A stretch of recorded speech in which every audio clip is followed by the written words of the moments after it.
भारत के western zone के गुजरात कच्छ भुज से दिल तक जेडी चैनल पर मैं जितेश दवे आप सभी दोस्तों को नमस्कार, सत श्री अकाल, आदाब।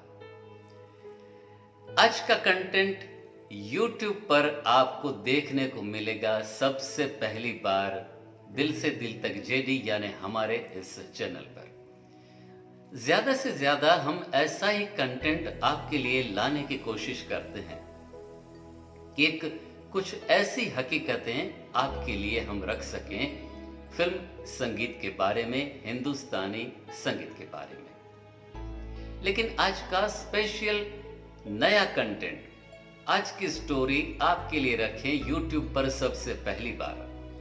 उससे पहले पिछले हमारे कुछ एपिसोड्स पर आप सभी दर्शकों की ओर से, हमारे व्यूअर्स की ओर से, हमारी प्यारी सी ऑडियंस और सब्सक्राइबर्स के लिए एक स्पेशल अनाउंसमेंट। बहुत सारे फीडबैक्स हमारे पिछले वीडियोस पर आपकी ओर से आए। सभी फीडबैक को तो हम एक एपिसोड में यहाँ पर आपके लिए रख नहीं सकते।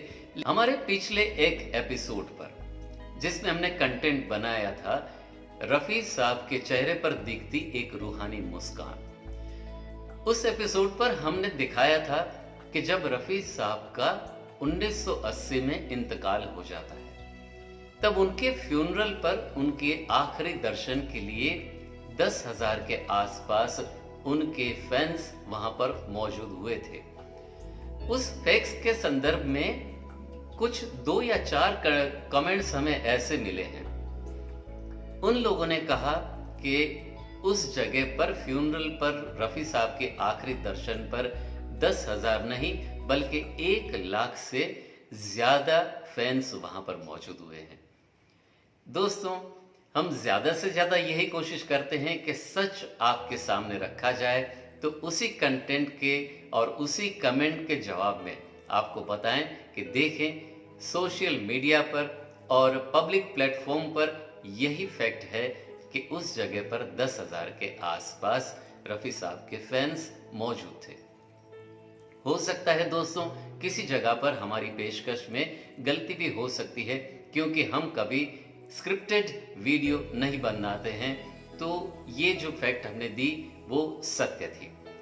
दूसरा एक स्पेशल कमेंट आया है हमारे जो व्यूअर्स हैं, हमारे सब्सक्राइबर है मिस्टर ओम महादेव। उन्होंने एक प्यारा सा सजेशन दिया है कि रफी साहब को चाहने वाले, रफी साहब की फैक्ट्स को सुनने वाले, उनके गीतों को सुनने वाला बहुत बड़ा वर्ग, बहुत बड़ी ऑडियंस बैरून मुल्क यानी कि हिंदुस्तान के बाहर भी हैं, विदेशों में भी हैं, जो कि हिंदी भाषा को ठीक से समझ नहीं पाते।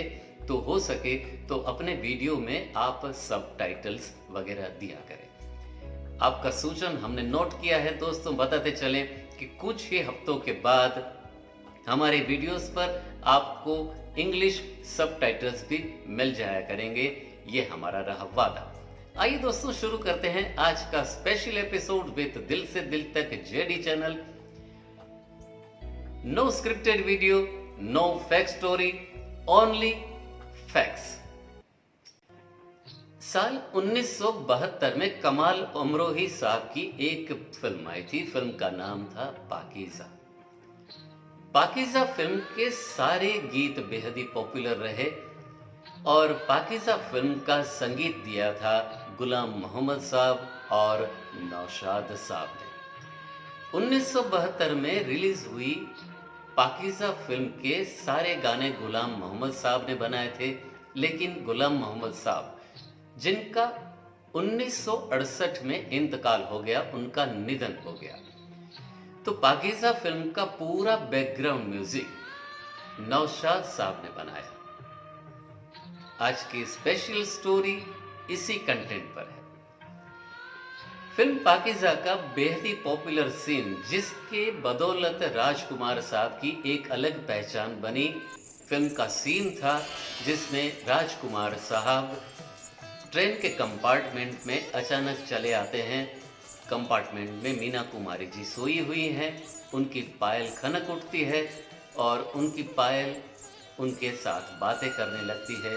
आखिर में राजकुमार साहब एक लिफाफा मीना कुमारी जी के पाँव में रखकर बाहर निकल जाते हैं, उसमें लिखा होता है आपके पाँव देखे बड़े हसीन थे। लेकिन दोस्तों, इस पूरे सीन के पीछे नौशाद साहब ने जो बैकग्राउंड बनाया था, सितार का वो प्यारा सा बैकग्राउंड, बड़ा ही खूबसूरत सा, शायद चाहते हो नौशाद साहब इस बैकग्राउंड की धुन पर एक गीत बनाना, लेकिन नौशाद साहब फिल्म पाकीज़ा में इस धुन पर गीत नहीं बना पाए थे। फिल्म पाकीज़ा में नौशाद साहब का जो ख्वाब रह गया था अधूरा, उस ख्वाब को नौशाद साहब ने 2 साल के बाद 1974 में राजीव और प्रेमा नारायण द्वारा अभिनीत फिल्म माय फ्रेंड में मुकम्मल किया, पूरा किया। मोहम्मद रफ़ी साहब की आवाज में एक गाना बना, नैया मेरी चलती जाए, सहारे तेरे बढ़ती जाए। बिल्कुल वही पाकीज़ा फिल्म का बैकग्राउंड और उसी के सुर से लेकर के उनके पूरे कंपोजिशन को नौशाद साहब ने मोहम्मद रफ़ी साहब की आवाज से पिरोया। दोस्तों, आपको बताते चलें कि आज का वीडियो हम दूसरी बार बना रहे हैं। पहला वीडियो हमने YouTube पर अपलोड किया था, लेकिन इस दोनों कंपोजिशन के कॉपीराइट किसी के लिए हुए हैं। किसी के अधिकार क्षेत्र को डिस्टर्ब करना ये यूट्यूबर की, अच्छे यूट्यूबर की सही निशानी नहीं। तो आज के इस वीडियो में हमने दोनों ट्यून्स को कुछ कम वॉल्यूम के साथ सिर्फ आपको इंफॉर्मेशन देने के तौर पर बनाया है। आपका फीडबैक हमें ज़रूर से लिख करके भेजिएगा कि हमारा कंटेंट, हमारा प्रेजेंटेशन आपको कैसा लग रहा है। बिल्कुल ऐसी ही नई स्टोरी के साथ अगले हफ्ते आपको फिर मिलेंगे। तब तक bye bye, take care, have a nice day.